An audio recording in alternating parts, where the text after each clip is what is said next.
December 24th, 1971. 10,000 feet above the Peruvian Amazon. A 17-year-old girl. Falling. Scientists said it was impossible. Her body should have been destroyed on impact.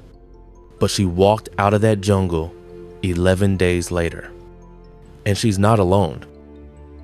What I'm about to show you has baffled scientists for decades.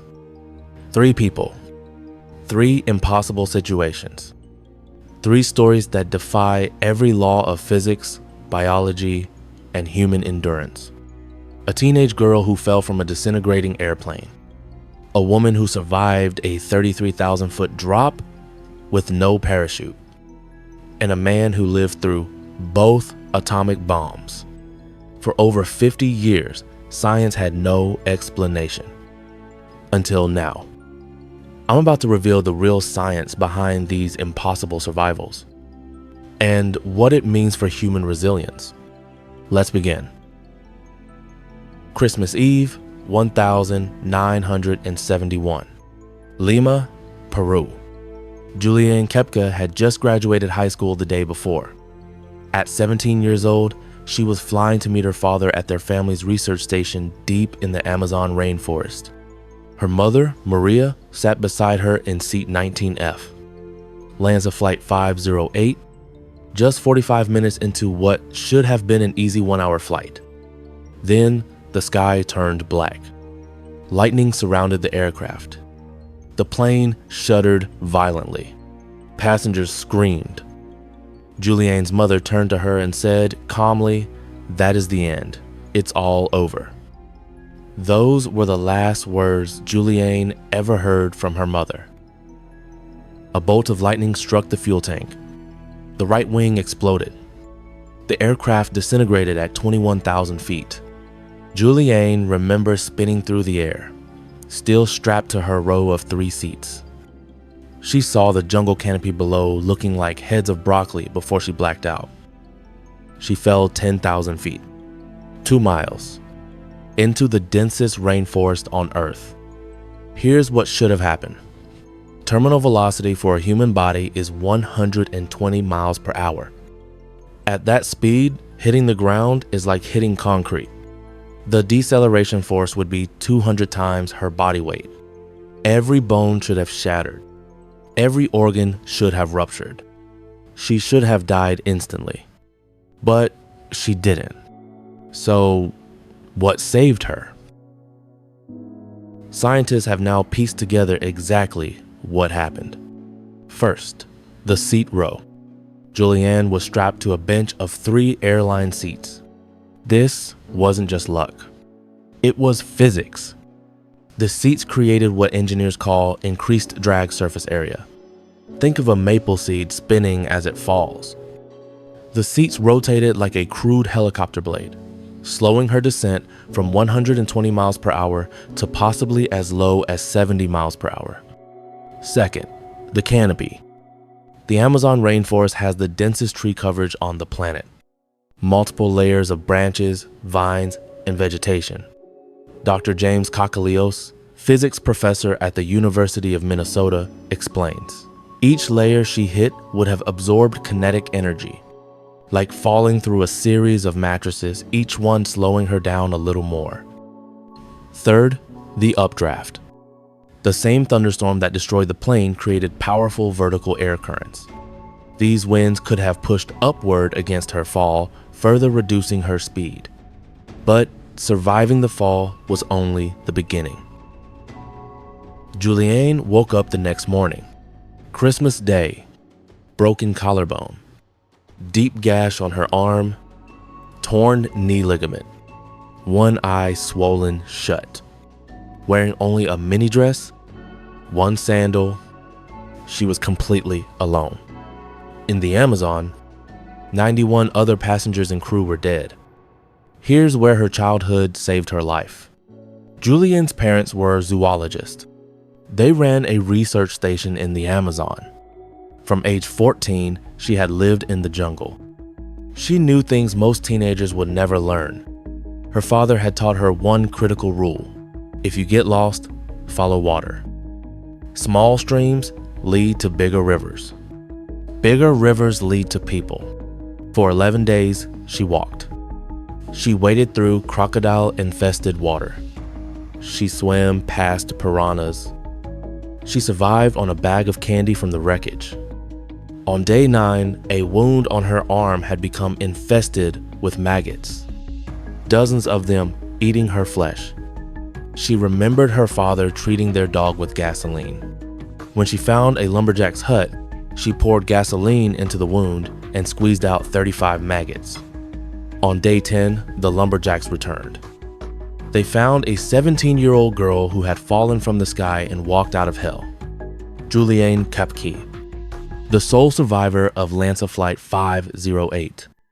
But as impossible as her story seems, someone else survived an even higher fall. January 26, 1972. Just 1 month after Juliane's crash, Jet Yugoslav Airlines Flight 367, flying from Stockholm to Belgrade, 33,000 feet above Czechoslovakia, Vesna Vulović was working as a flight attendant. 22 years old. It was supposed to be a routine flight. Then, an explosion. A terrorist bomb hidden in the cargo hold. The DC-9 aircraft disintegrated instantly. Everyone on board was killed. 27 passengers, the entire crew. Everyone except one. Vesna fell. Not 10,000 feet like Juliane. Not 20,000 feet. 33,000 feet. That's over 6 miles. From cruising altitude to the frozen ground of Czechoslovakia, still the highest fall survived without a parachute in the Guinness Book of World Records. And scientists said it was absolutely impossible. Let's put this in perspective. When you jump off a diving board, you hit the water at about 25 miles per hour. That stings. A car crash at 60 miles per hour is often fatal. Vesna hit the ground at terminal velocity, 120 miles per hour. The impact force was equivalent to being hit by a freight train. So how did she survive? Dr. Ron Daniels, aerospace medicine specialist, studied her case. He found 3 factors that saved her life. First, the fuselage. When the plane exploded, Vesna was thrown into the tail section. But she didn't fall alone. She was trapped inside a piece of the aircraft that acted like a metal cocoon. The structure, though damaged, had aerodynamic properties. It didn't fall straight down like a rock. It fluttered, spun, created drag. Like Juliane's seats, it slowed the descent. Second, the trees. She landed in a heavily forested mountainside. Pine trees, thick branches. Just like the Amazon canopy, multiple impacts spread the force over several seconds instead of milliseconds. Third, the snow. It was January in Czechoslovakia. Deep snow on the mountainside. The final layer of cushioning. But even with all these factors, her injuries were catastrophic. Fractured skull, 3 broken vertebrae, broken legs, broken ribs, broken pelvis. She was in a coma for 27 days, paralyzed from the waist down for months. It took her 3 years to learn to walk again, but she did walk again, and she lived until 2016. 66 years old, she should have died at 22. Now, falling from the sky is one thing, but what if you survived something that killed hundreds of thousands of people in a single instant? August 6, 1945, 8:15 a.m., Hiroshima, Japan. Tsutomu Yamaguchi was a 9-year-old engineer for Mitsubishi Heavy Industries. He was on a business trip, his last day in Hiroshima before going home. He was walking to the shipyard when he heard the sound of a single B-29 bomber overhead. Then, a flash brighter than 1,000 suns. The world's first atomic bomb used in warfare detonated 1,900 feet above the city. Tsutomu was less than 2 miles from ground zero. The blast wave hit him like a wall. The heat was over 7,000 degrees Fahrenheit, hot enough to vaporize human beings. His face was burned, his arms were burned, his eardrums ruptured, but he survived. That night, he made his way to the train station. The city was a hellscape. Buildings melted, people walking like zombies, their skin hanging off, bodies everywhere. But Tsutomu had one thought: get home to his wife and baby son. Home was in Nagasaki. He arrived on August 8th, burned, traumatized, barely alive, but alive. The next morning, August 9th, he went to work to report what happened. He was in a meeting with his boss, describing the atomic bomb, the unimaginable weapon. His boss didn't believe him. One bomb cannot destroy an entire city, he said. At 11:02 a.m., another flash. Fat man. The second atomic bomb detonated over Nagasaki. Tsutomu Yamaguchi was 3 miles from this blast. He dove under a desk. The windows exploded. The building shook. When the shaking stopped, he was alive. Again, the same man. Both atomic bombs. The only person in history officially recognized as a survivor of both attacks. How is this even possible? The atomic bombs killed over 200,000 people. Most died instantly from the blast and heat. Others died in the following days and weeks from radiation. So, how did Tsutomu survive twice? Dr. Robert Peter Gale, radiation expert who treated Chernobyl victims, analyzed Yamaguchi's case. Distance is everything. At ground zero, nothing survives. Temperatures reach 10 million degrees. Matter is vaporized instantly. At 1 mile, the survival rate is about 50%. At 2 miles, it increases to 90%. Tsutomu was 1.8 miles from the first bomb, 3 miles from the second, but distance alone isn't enough. Structural protection is critical. When the first bomb hit, Tsutomu was next to a potato field. He dove into an irrigation ditch. That 2-foot deep ditch absorbed most of the thermal radiation. When the second bomb hit, he was inside a concrete building. The walls shielded him from the worst of the gamma rays. Then there's the radiation itself. Atomic bombs release 3 types of radiation: alpha particles, blocked by skin; beta particles, blocked by clothing; gamma rays, the real killer. Gamma rays penetrate everything. They destroy DNA. They cause acute radiation syndrome. Most people exposed to high doses die within weeks. But Tsutomu's exposure was just below the lethal threshold. His body was able to repair the DNA damage, slowly, painfully, but successfully. He suffered for the rest of his life. Radiation burns that never fully healed. Cancer in his later years. PTSD from witnessing 2 atomic apocalypses. But he lived. He raised his family. He became an advocate for nuclear disarmament. And he didn't die until 2010, at age 93. 65 years after surviving the 2 most destructive weapons ever used in human history. 3 people, 3 impossible situations, 3 survivals that defied every expectation.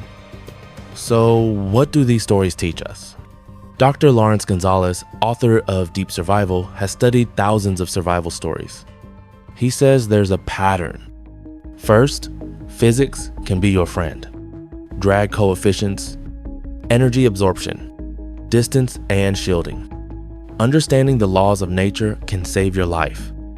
Second, knowledge is survival. Juliane knew the jungle because her parents taught her. If she hadn't known to follow water, she would have died within days. Third, The human body is more resilient than we think. We can survive falls that should kill us. We can endure radiation that should be lethal. Our cells can repair damage we thought was irreparable. But there's something else, something harder to quantify. All three survivors had something in common. They never gave up. Juliane walked for 11 days with a broken body. Vesna fought through 3 years of painful rehabilitation. Tsutomu lived with radiation burns for 65 years.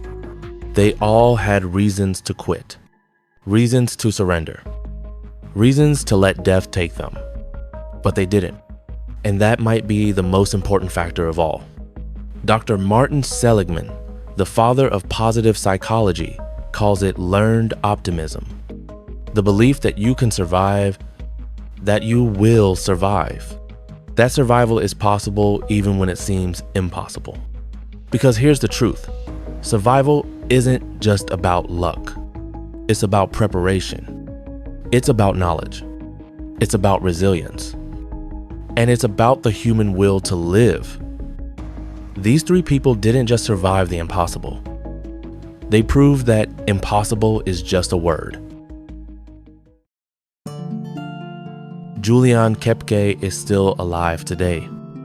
She's a biologist. She runs the same research station in the Amazon where she was going to meet her father that Christmas in 1971. Vesna Vulović passed away in 2016. But for 44 years after her fall, she lived a full life.